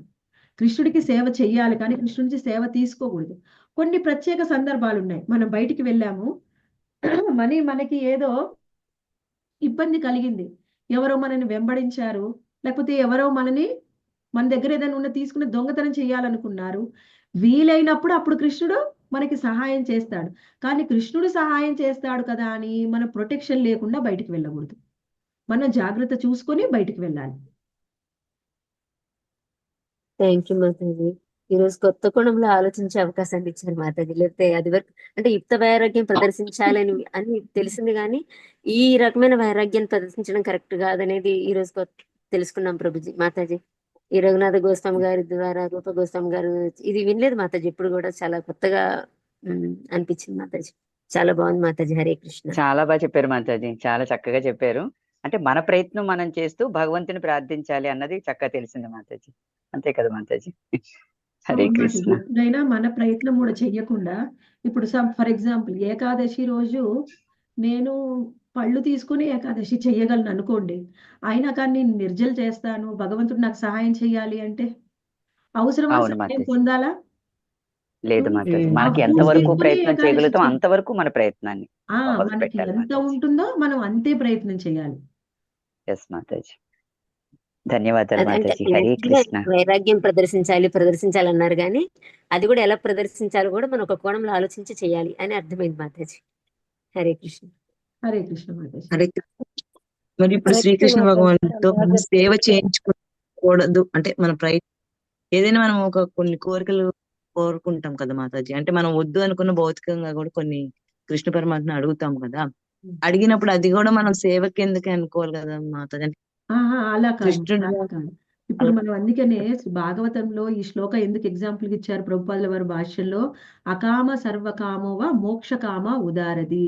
అంటే నీ కోరిక ఉన్నప్పటికీ, నీకు ఏ కోరిక లేకపోయినప్పటికీ, నువ్వు ముక్తినే కోరుకున్నప్పటికీ, లేకపోతే తీవ్రమైన భక్తి కావాలని కోరుకున్నా కృష్ణుడు అన్నీ ఇస్తాడు. నీకు ఏ విధమైన భావంతో అయినా కృష్ణుడి దగ్గరికే వెళ్ళాలి. ఇప్పుడు మనము సేవ తీసుకోకూడదు అంటే అలాని ఇప్పుడు మన భక్తిలో మన స్థాయి వేరుగా ఉంటుంది. ఇప్పుడు మనం అందరం సాధక భక్తులం. సాధక భక్తుల్లో కూడా వాళ్ళ స్థాయిల్లో కూడా వ్యత్యాసం ఉంటుంది. సాధక భక్తుల్లో కూడా వ్యత్యాసం ఉంటుంది. ఇప్పుడు మనకి ఏదైనా ఒక కోరిక ఉంది, అది తీరితేనే మనం భక్తిలో పురోగతి చెందుతాం అనుకోండి. అది తీరకపోతే నేను భక్తిలో పురోగతి చెందలేను, అదే నా మైండ్ని తొలుస్తుంది అనుకోండి, అలాంటివి కోరుకోవచ్చు. అందులో ఏం తప్పు లేదు. ఒకవేళ నువ్వు మనం భక్తి చేస్తూ ఉంటే మనం కృష్ణుడికి శరణాగతి పొందితే నువ్వు కోరుకోకపోయినా కృష్ణుడు ఇస్తాడు, అది వేరే విషయం. కానీ మన మనసులో ఉంది, కోరుకోవచ్చు. ఇప్పుడు మన పిల్లలకి ఎవరికైనా ఆరోగ్యం అస్సలు బాగాలేదు, మనం ఎవరిని కోరుకుంటాం? కృష్ణుడినే కోరుకుంటాం కదా. మనం ఏం చెప్పాడు? నీ మనసులో ఏదున్నా నా దగ్గరికి రా, ఇంకా బయటికి ఎక్కడికి వెళ్ళకు, నా దగ్గరికి రా అని కృష్ణుడు చెప్తున్నాడు. ఎలాంటి భావమైనా కృష్ణుడి దగ్గరికే వెళ్దాం. కానీ మనకు భక్తిలో పురోగతి చెందుతూ ఉంటే మనకు తెలుస్తుంది, అనవసరమైన కోరికలు కోరాల్సిన అవసరం లేదు. మన కోరికలే అసలు లేకుండా పోతాయి. అప్పుడు అనవసరమైన ఇప్పుడు రఘునాథ్ దాస గోస్వామి లాంటి వాళ్ళు ఉన్నారు, వాళ్ళు ఏం కోరుకోరు, అయినా కృష్ణుడే వచ్చి తీరుస్తున్నారు. అసలు కోరుకోవద్దని ఎక్కడ చెప్పలేదు మాతాజీ. ఇప్పుడు మన స్థాయి లేకుండా నేను ఎటువంటి కోరికలు తీర్చుకోకుండా మనము ఆ వైరాగ్యాన్ని ప్రదర్శించినా కానీ అది ఏం జరుగుతుంది? మనం ఎప్పుడైనా యుక్త వైరాగ్యాన్ని ప్రదర్శించాలి. ఇప్పుడు కొన్ని మనకి తీరితే భక్తిలో మనం పురోగతి చెందుతాము అనుకుంటే అవి అడగొచ్చు, అందులో ఏం తప్పులేదు. యుక్త వైరాగ్యం మాత్రం ప్రదర్శించాలి, యుక్త కోరుకోవచ్చు. వైరాగ్యం ప్రదర్శించాలి. మాతాజీ ఇందాక మీరు శరణాగతి లెవెల్స్ చెప్పారు కదా మాతాజీ, కర్తం అకర్తం అన్యదా కర్తం అని, అదొకసారి చెప్తారా మాతాజీ? మాతాజీ, కర్తం అంటే మనం ఏదైనా శ్రీకృష్ణ భగవానుడు మనం ఏదైనా కోరుకుంటే ఆయన తీరుస్తాడు, అది కర్తం. అకర్తం కొన్ని ఇప్పుడు నేను ఈ భక్తుడు కోరుకుని ఈ కోరిక తీరిస్తే ఆయన ఆ భక్తికే దూరం అవుతాడు, లేకపోతే మోహం పెరుగుతుంది, లేకపోతే అహంకారం పెరుగుతుంది అనుకున్నాడు అనుకోండి, కొన్ని తీర్చడు. కొన్ని ఏమిటి అన్యదాకర్తం, వాళ్ళ కోరికను నేను తీరుస్తాను కానీ కొంత సమయం ఉంది ఆయనకి. ఇప్పుడు ఈ భక్తుడు కోరుకుంటున్నాడు, నేను గొప్ప ప్రీచర్ని అవ్వాలి, నేను ఎంతో మంది భక్తులు చేయాలి కోరుకుంటున్నాడు.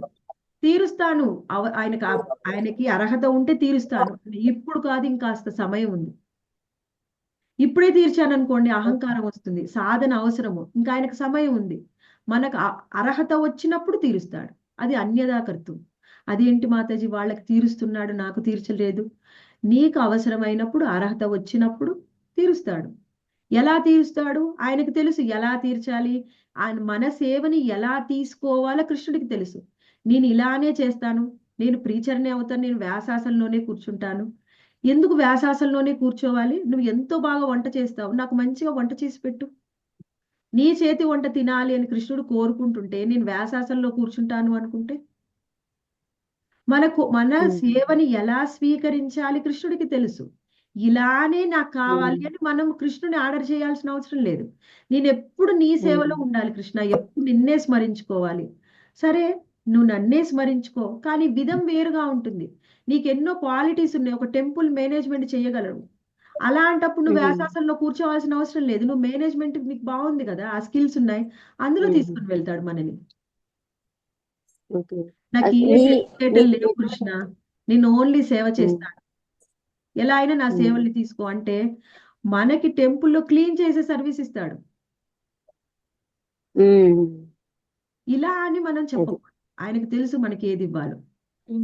అది మన అర్హతలను బట్టి మనకి ఏది ఇస్తే సరైందో ఆయన ఇస్తారు.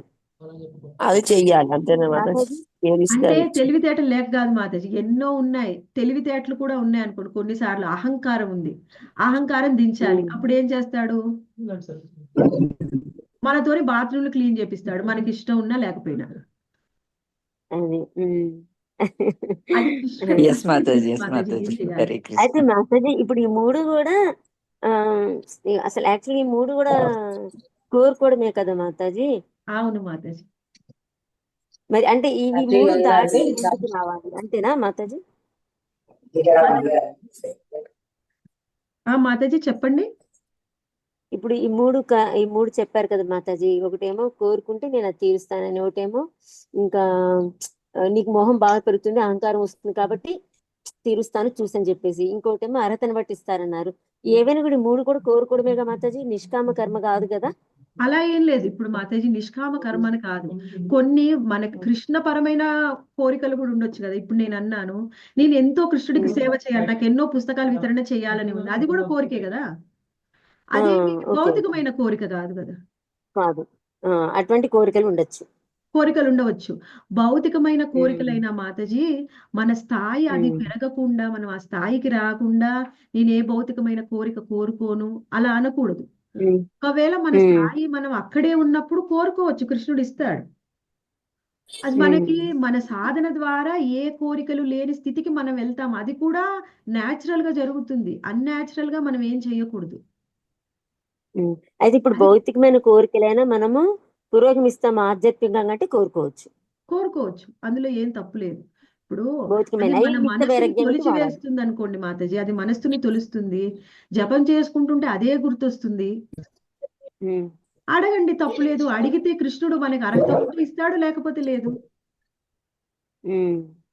సో అది కోరుకునే కోరిక బ్రష్ అది చేస్తున్నా సరైనదా కాదనేది మనకు తెలియాలి. సైడ్ కి పైకి కిందకి సర్కిల్. మాతాజీ సో ఇప్పుడు మనం ఏ కోరిక కోరుకున్నా అది అడగదగిందా లేదనేది మనం ఆలోచించుకొని తర్వాత కోరుకోవాలి. మళ్ళీ ఇటు నుంచి ఇటు రివర్స్. నువ్వురా నేను చెప్తా, కంటి వరకు చెప్తా. మాతాజీ ఇప్పుడు చెప్పండి. సో మనం ఏ కోరిక కోరుకున్నా మనం అది సరైనదా కాదా అనేది మనకు తెలుస్తుంది కాబట్టి దానికి తగ్గట్టుగా కోరుకోవాలి. అవును అవును మాతాజీ, దానికి తగ్గట్టు కోరుకోవాలి. కొన్ని సందర్భాల్లో మనకు ఆ కోరిక థ్యాంక్ యూ మంచిది మాతాజీ. తీసుకోవచ్చు కదా మాతాజీ, అది కృష్ణుడే చూసుకుంటారా? మనం అంటే జస్ట్ శరణాగతి అయితే పొందాలి. అందుకే శ్రీకృష్ణ భగవాన్ చెప్పాడు మనకి చతుశ్లోకి భగవద్గీతలో, ఏమన్నాడు అందులో, దదామి బుద్ధి యోగంతం అన్నాడు. నువ్వు నాకు శరణాగతి పొందితే నీకు బుద్ధిని కూడా నేనే ఇస్తాడు, నువ్వు ఎప్పుడు ఏం చేయాలి ఏం చేయకూడదు. ఒకటే మాతాజీ మనకు ఉండాల్సిన ఫస్ట్ క్వాలిటీ శరణాగతి, అది ఒక్కటే ఉంటే అన్ని ఆయనే చూసుకుంటాడు, మనం ఇంత కష్టపడక్కర్లా. ఇప్పుడు అది అవును. ఇప్పుడు కొన్నిసార్లు మీకు అనిపించవచ్చు, నేను ఇలా కోరుకుంటున్నాను, ఇది కరెక్టేనా కాదా, అప్పుడు మీకు సమాధానం అవును మాతాజీ. ఇప్పుడు ఈ రోజు భగవద్గీత క్లాస్ విన్నారు, నైట్ భాగవతం వింటారు, లేకపోతే ఏదైనా బుక్ రీడింగ్ చేస్తారు, అందులో మీకు సమాధానం వస్తుంది. మనకి ఏదో ఒక విధంగా ఆయన మార్గం చూపిస్తారు. అది కరెక్ట్ మాతాజీ, అది ఎక్స్పీరియన్స్ లేదు Mataji. Thank you. Thank you Mataji. Mataji ఆ ఏకాదశి ప్రశ్నకి రేపే సందేహానికి మాత్రం సమాధానం ఖచ్చితంగా ఇస్తారు మాతాజీ. అవును మాతాజీ, ఇస్తారు. ఎస్ మాతాజీ. హరే కృష్ణ మాతాజీ. దండోత్తమానం. రోజులు వెళుతుంటే చాలా చాలా కొత్త కొత్త సంగతులు తెలుసుకుంటున్నాం మాతాజీ. అది ఈ విధంగా కూడా అలా అర్థం చేసుకోవాలి కదా అనేసి మీరు చెబుతుంటే తెలుస్తుంది మాతాజీ. మాతాజీ హరే శారదా కృష్ణ మాతాజీ వాళ్ళ మాతాజీ. అబ్బాయికి ఎల్లుండి ఆపరేషన్ ఉందట మాతాజీ. తొడబుట్టోళ్ళు అనుకోండి మాతాజీ. వాళ్ళకైతే ఏం భక్తి చేయకుండా గానీ అంత హ్యాపీగానే ఉంది. నువ్వు భక్తి చేయడం వల్ల ఇంకా ఇంకా ఎక్కువ వస్తున్నాయి అట్లా. అంటే నా మనసు కూడా అనిపించచ్చేమో మాతాజీ, తెలియట్లే నాకు. అది ఎట్లా తీసుకోను మాతాజీ. మాతాజీ మనము ఎక్కువగా చెప్పుకుంటూ ఉంటాం, మీరు మొన్న కూడా విని ఉంటారు, భగవద్గీత థర్డ్ చాప్టర్ లో ఏం చెప్తారు, కర్మయోగం.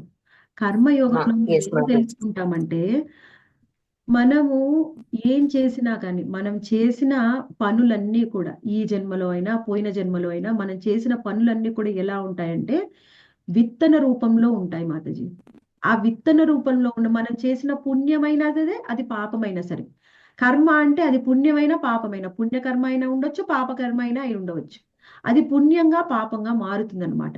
అవి తర్వాత ఏం జరుగుతుంది, ఒక విత్తన రూపంలో ఉన్నది ఆ విత్తనము దానికి సరి అయిన పరిస్థితి వచ్చినప్పుడు, ఆ పరిస్థితి ఏమిటి, కాలం అనేది మనకు సరి అయిన పరిస్థితుల్ని తీసుకొని వస్తుంది. అది ఏమిటి, ఆ పరిస్థితుల్ని మీరు నీళ్లు అనుకోండి, సూర్యరశ్మి అనుకోండి, ఏదైనా అనుకోండి. అప్పుడు ఏం జరుగుతుంది, ఆ విత్తనానికి సూర్యరశ్మి నీళ్లు తగిలినప్పుడు ఆ విత్తనము మొలకగా వస్తుంది.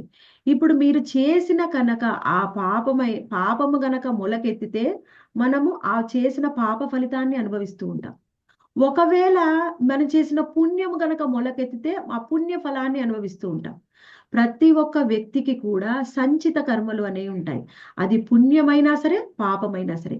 ఈ సంచిత కర్మలు ఏం జరుగుతాయంటే తరువాత ప్రారబ్ధ కర్మలుగా మారుతాయి.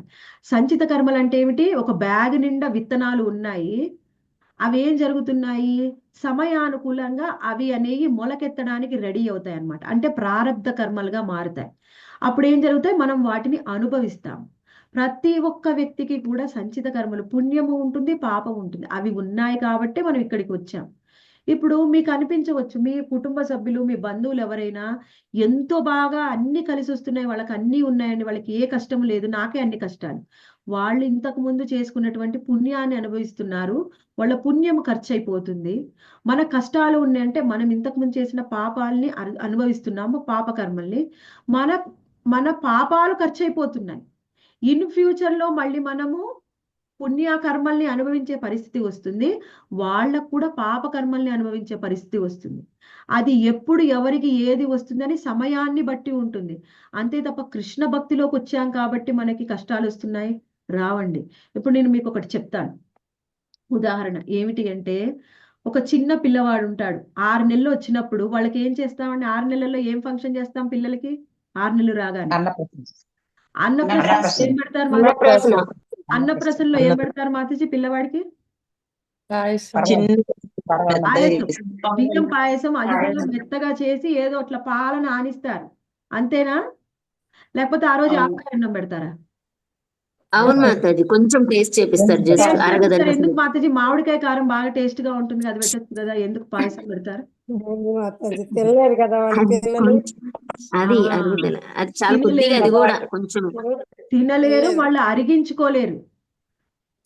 మళ్ళీ మీరు వినవచ్చు, తినలేరు ఏది మనం అరిగించుకోగలరో పిల్లవాడికి అది పెడతాం.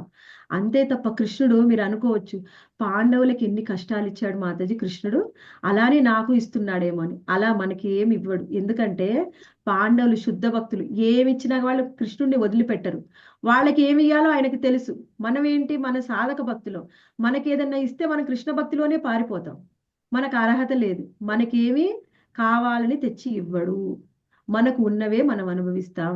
అంతే తప్ప భక్తుల్ని పరీక్ష ఇచ్చినట్టు కొంతమంది శుద్ధ భక్తుల్ని పరీక్షిస్తాడు కృష్ణుడు కష్టాల్ని ఇచ్చి. అటువంటి పరీక్షలు పొందే స్థాయిలో మనము లేము. మన స్థాయికి తగ్గట్టే మనకిస్తాడు. ఒక చిన్న పిల్లవాడికి అన్నప్రసన్న రోజు పాయసమే పెట్టాలని మనకి తెలుసు, కానీ కృష్ణుడికి మాత్రం మనకి ఏం కష్టాలు ఇవ్వాలి ఏం ఇవ్వకూడదని తెలీదా? తెలియకుండానే మనం టెస్ట్ చేయడానికి మనకు కష్టాలు ఇస్తాడా? అలా ఎప్పటికీ జరగదు. ఇంకా ఒకటి తెలుసుకోండి, ఇంకా ఒకటి ఏం తెలుసుకోవాలి అంటే, ఇది మనకి పరీక్షించడం కోసమనో భక్తిలో పురోగతి చెందడం కోసమో కృష్ణుడి దగ్గరికి వస్తే కష్టాలు వస్తున్నాయనో రావడం లేదు. కష్టాలు ఎందుకు వస్తున్నాయి అంటే మనము అనుభవించాల్సినవి, మన ప్రారబ్ధ కర్మలు మనకి వస్తున్నాయి. అది ఫస్ట్ పాయింట్.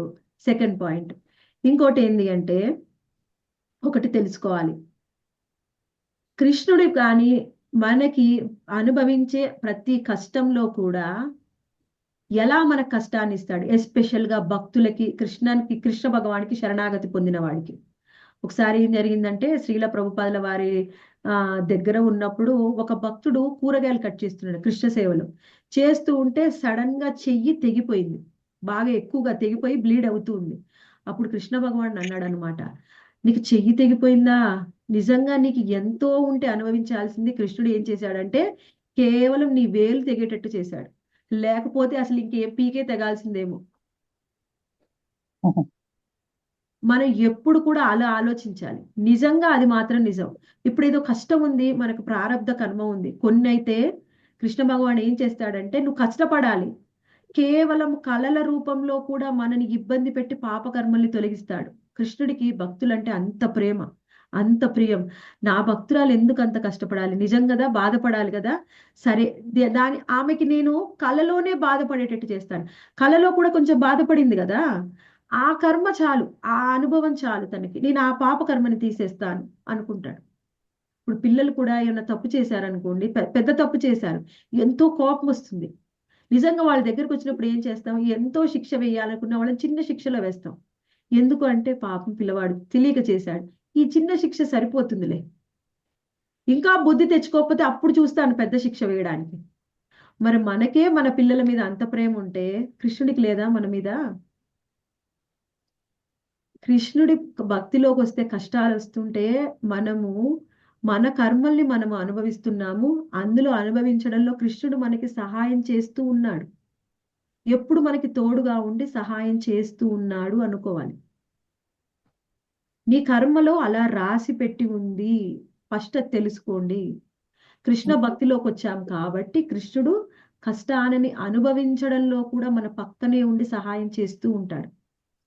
ఎప్పుడు కూడా మన తల్లిదండ్రులే పిల్లలకి ఇప్పుడు తల్లిదండ్రులు ఉంటాయి, వాళ్ళకి 70 ఏళ్ళు ఉంటాయి, కానీ వాళ్ళ కూతురికో కొడుకో 50 ఏళ్ళు ఉన్నాయనుకోండి, వాళ్ళకి ఏమైనా కష్టం ఉంటే ఆ 70 ఏళ్ల ముసలి తల్లిదండ్రులు కూడా 50 ఏళ్ల వ్యక్తికి సహాయం చేయడానికి ప్రయత్నం చేస్తూ ఉంటారు. యాక్చువల్గా వీళ్ళు క్యాపబుల్ వాళ్ళు కాదు, అయినా సహాయం చేస్తారు ఏదో ఒక విధంగా, వాళ్ళకి చేతనైనంత విధంగా. మరి నీ వృద్ధ తల్లిదండ్రులకే అంత శక్తి ఉంటే కృష్ణుడికి లేదా? మన మీద ప్రేమ లేదా? మనకు సహాయం చెయ్యడా? ఖచ్చితంగా చేస్తాడు. కానీ కొంత మనం అనుభవించాల్సింది, అది అనుభవిస్తేనే మన అనర్థాలు తొలగిపోతేనే అనర్థ నివృత్తి జరిగి మనం భక్తిలో పురోగతి చెందుతాం. ఓకే మాతాజీ. హరే కృష్ణ. హరే కృష్ణ. ఇది అందరికి వచ్చే సమస్య మాతాజీ. అవును మాతాజీ. పిల్లలు ఏదైనా సలహా అడిగితే, పిల్లలు సలహా అడిగినప్పుడు ఎప్పుడు జరుగుతుందంటే, ఇది ఒక సంవాదము. దక్ష యజ్ఞంలో ఆయన చాలా తప్పు చేస్తూ ఉంటాడు కదా దక్షుడు. కానీ బ్రహ్మదేవుడు తండ్రి ఆయన సలహా ఇవ్వచ్చు కదా బ్రహ్మదేవుడు ఆయన దక్షుడికి. అంటే బ్రహ్మదేవుడు ఒకటి అంటాడనమాట, పిల్లల యొక్క వయసుని బట్టి మనం సలహా ఇవ్వాలి. ఏమిటి? చిన్న పిల్లలుగా ఉన్నప్పుడు మనము వాళ్ళని అవసరమైతే టీనేజ్ కంటే ముందు, కౌమార దశ కంటే ముందు వాళ్ళు తప్పు చేసి దండించి మనం సలహా ఇవ్వాలి, వాళ్ళని శిక్షించి వాళ్ళని దారిలో పెట్టవచ్చు. కానీ ఎప్పుడైతే టీనేజ్కి వస్తారు, కౌమార దశలోకి వస్తే యాజ్ ఏ ఫ్రెండ్ గానే సలహా ఇవ్వాలి, ఒక స్నేహితుల్లాగా సలహా ఇవ్వాలి. కానీ ఎవరైతే పిల్లలు ఇంకా యుక్త వయసులోకి వచ్చిన వాళ్ళు, పిల్లలు, కూతురైతే ఆమెది సపరేట్, ఒకవేళ కొడుకు అయితే ఆ కొడుకు కనుక ప్రయోజకుడైతే ఆయన కుటుంబాన్ని ఆయన నిర్వహిస్తున్నాడు, ఆయన ప్రయోజకుడైతే కేవలం ఒక తండ్రిలాగా సలహా ఇవ్వాలి. వాళ్ళు పాటిస్తారా లేదా అనేది వాళ్ళ ఇష్టం, వాళ్ళ దాంట్లో ఇంటర్ఫియర్ అవ్వకూడదు ఇంకా మనం. అలా చెప్తాడనమాట బ్రహ్మదేవుడు. ఇంకొకటి కూతురు అనుకోండి, కూతురైనా అల్లుడైనా అడిగినప్పుడు సలహా ఇవ్వచ్చు, కానీ ఆ ఇచ్చేది కూడా మనం చాలా పొలైట్గా ఇవ్వాలి. ఇంకొకటి కొంచెం హార్ష్గా చెప్పినా చెప్పే విధానము వాళ్ళని విసిగించినట్టు, నస చేసినట్టు ఉండకూడదు అనమాట. అది ముందు తెలుసుకోవాలి. ఇప్పుడు సలహా కూడా ఇవ్వాలి. ఇప్పుడు మీరు ఒక ప్రశ్న అడిగితే సలహా ఎంతసేపు ఇవ్వాలి, ఎంత సమయం ఇవ్వాలి? ఇప్పుడు నేను సలహా ఇవ్వమంటే ప్రశ్న అడిగినా సలహా ఇచ్చినా అది ఎలా, అది పాయింట్ టు పాయింట్ ఉండాలి. ఈ ప్రశ్నకి సలహా ఇవ్వమంటే భగవద్గీత మొదటి కానించి మొదలుపెట్టి వినేయడం వాళ్ళకి విసుగు అనిపించే అంతసేపు సలహా ఇవ్వకూడదు. ఎంతవరకు సలహా ఇవ్వాలి, ఎలా చెప్పాలి, ఒక ఉదాహరణతోని ఇలా చెప్పారు, భగవద్గీతలో ఇలా ఉంది, మా గురు మహారాజ్ ఇలా చెప్పారు, మా మాతాజీ ఇలా చెప్పారు, అలా మన సలహా మనం ఇచ్చినట్టు చెప్తే వాళ్ళు వినరు. మనం ఏదైనా ఉదాహరణగా చెప్పి ఎంత మాట్లాడాలో అంత మాట్లాడి సలహా ఇవ్వచ్చు, ఎక్కువసేపు చెప్పకూడదు. మాతాజీ హరే ఇది కృష్ణ. బాగుంది, అంటే ఒక ఉదాహరణ లాగా చెప్తే బాగుంటది. ఎప్పుడైనా పెద్దవాళ్ళకి సలహా ఇస్తుంటే మనంతటా మనం చెప్తే అది వాళ్ళు తప్పుగా తీసుకుంటారు. నేను టెంపుల్ కి వెళ్ళాను, అక్కడ ఒక సీనియర్ మాతాజీ ఇలా చెప్పారు. నిజం, మన ఉదాహరణలుగా మనకి ఎక్కడో దగ్గర వస్తాయి. భగవద్గీత అవును. ఇలా వచ్చింది, ఏదైనా ఒక కథలోంచి, భగవద్గీత భాగవతంలోంచి, సీనియర్ డివోటీస్ నుంచి మనం సలహాలు ఇస్తే వీళ్ళ ఒపీనియన్ కాదు, అలా ఉంది కాబట్టి వాళ్ళు అలా చెప్తున్నారు, కాబట్టి వాళ్ళు వినడానికి ప్రయత్నం చేస్తారు, ఆలోచిస్తారు. మంచి మంచి పాయింట్ చెప్పారు. ఓకే, చాలా థ్యాంక్ బాగుంది. యూ.